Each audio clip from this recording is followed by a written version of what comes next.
靠誰？春秋都只聽天地候令，天明，誰能扭轉運程？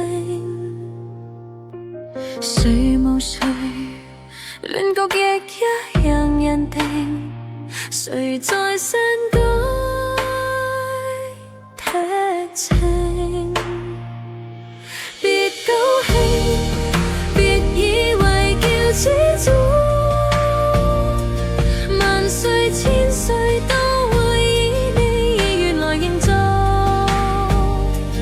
下一世別理誰叫高祖，別要賭，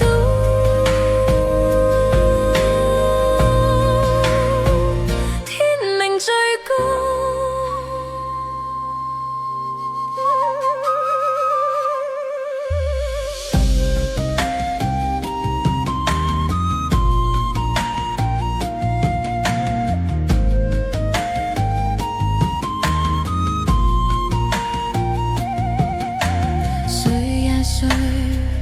不需一邊半速便命定，他年輪迴今世劇情，誰望誰，亦在歷史下下命。